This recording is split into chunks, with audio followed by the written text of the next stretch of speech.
días. El devocional de hoy se encuentra en Primera de Corintios capítulo 14, versos 27 al 40. Dice el verso 37: Si alguno se cree profeta o espiritual, reconozca que lo que os escribo son mandamientos del Señor. Si alguno de ustedes es espiritual, dice Pablo, lo probará por obedecer la palabra de Dios. El Espíritu de Dios nunca trabaja fuera de la palabra de Dios. No podemos ser guiados por la experiencia emocional, subjetiva de alguien, pero sí podemos ser guiados por la inmutable y objetiva palabra de Dios.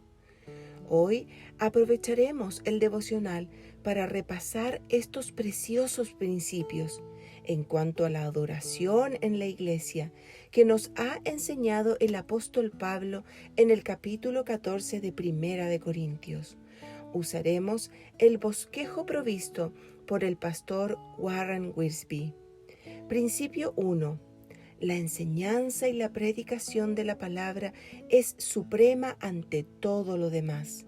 Verso 19. Pero en la iglesia prefiero hablar 5 palabras con mi entendimiento para enseñar también a otros que 10,000 palabras en lengua desconocida. 2.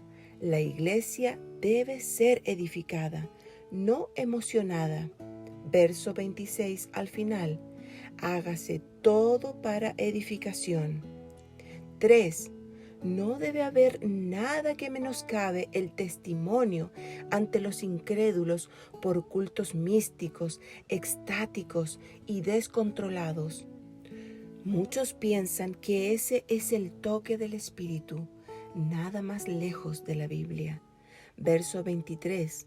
Al ver extravagancia en el culto, ¿no dirán que estáis locos? 4. Siempre debe haber dominio propio en el que posee ciertos dones. Si no hay control, es signo que no es de Dios. Dice el verso 32. Y los espíritus de los profetas están sujetos a los profetas. Verso 40. Pero hágase todo decentemente y con orden. Principio 6. Las mujeres no deben ejercer autoridad sobre los hombres. Este texto en el día de hoy habría traído gran controversia para el apóstol, pero recordemos que no es el apóstol, es Dios inspirando su palabra y dice en el verso 34, vuestras mujeres callen en las congregaciones, porque no les es permitido hablar, sino que estén sujetas, como también la ley lo dice. Número 7. Una vez más, el principio insigne. Debe haber comprensión de Dios en el culto. No hay verdadera bendición cuando estamos sobreexcitados y eufóricos por prolongados saltos. Por ejemplo, en la alabanza. Es importante entender que en el culto debemos enfocarnos en la comprensión de lo que nos enseñan, reflexivos por el toque de la palabra que me guía al discernimiento espiritual. Verso 31. Porque podéis profetizar todos uno por uno, para que todos aprendan y todos sean exhortados. Verso 33.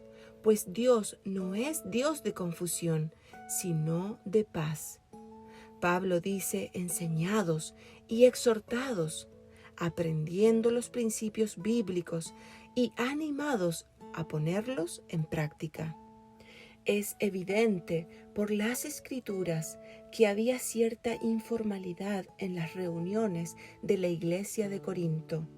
Por un lado, debemos evitar la formalidad, es decir, cultos rígidos y sometidos a un bosquejo, molestos cuando algo no sale como lo planeamos. Y por otro lado, el fanatismo, como aquella frase que ha hecho tanto mal a la iglesia. No importa cómo se haga, porque todo, en fin, es para el Señor. Si lo hacemos para el Señor, debe ser con excelencia. Hay una línea muy fina en todo esto. Un culto planeado no es un culto falto de espiritualidad, porque el mismo Espíritu puede guiar en el planeamiento anticipado, así como el culto mismo. Pero incluso en un servicio planeado debemos dar lugar a que el Espíritu guíe para que no se contriste y obre y nos guíe a donde Él soberanamente quiere. En ocasiones, Dios utilizará lo planeado, pero no como lo planeamos, y llevará su palabra a donde Él quiera obrar, pero siempre lo hará en entendimiento y orden. Bendiciones, amados.